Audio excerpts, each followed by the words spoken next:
రాజన్న సిరిసిల్ల జిల్లా వేములవాడ తిప్పపూర్లో శ్రీ రాజరాజేశ్వరి స్వామి గోశాలలో రైతులకు ఉచితంగా కోడెల పంపిణీ కార్యక్రమం జరిగింది. ఈ కార్యక్రమానికి ముఖ్య అతిథిగా రాష్ట్ర ప్రభుత్వ విప్ ఆది శ్రీనివాస్ హాజరై రైతులకు కోడెలను పంపిణీ చేశారు. దేశంలో ఎక్కడా లేని విధంగా రాజన్న ఆలయంలో స్వామివారికి కోడెను కట్టేసే ప్రత్యేక సంప్రదాయం వేములవాడలో ఉందని తెలిపారు.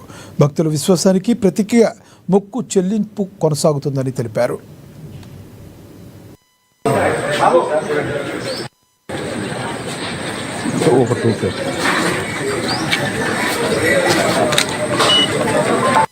తెలంగాణలో ప్రజాప్రభుత్వం గౌరవ ముఖ్యమంత్రి గారు రేవంత్ రెడ్డి గారు పదవి స్వీకరించిన తర్వాత ఒక నిర్ణయం తీసుకొని గతంలో ఈ గోశాల నుండి మరో గోశాలకు ఇచ్చేటువంటి సందర్భంలో తలెత్తినటువంటి కొన్ని సమస్యలు దృష్టిలో పెట్టుకోండి.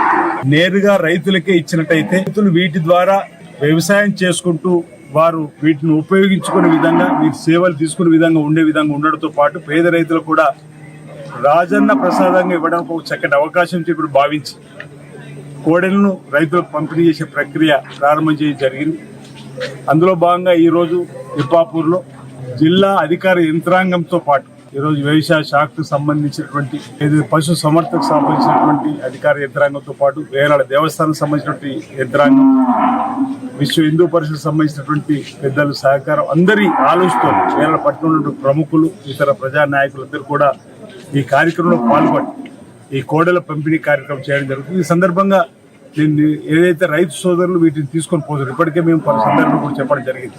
వీటిని చక్కగా సమయానికి వాటికి మేత వేస్తూ మంచినీరు అందిస్తూ వీటి ద్వారా వ్యవసాయం చేసుకొని ముందుకు పోయి మీరు ఆర్థికంగా ఎదగడంతో పాటు వీటిని కూడా సంరక్షించడంలో ప్రత్యేకమైనటువంటి ప్రేమ వాత్సల్యం చూపించాలని చెప్పిన సందర్భంగా రైతు సోదరులకు ఈ సందర్భంగా కోరుతూ మేము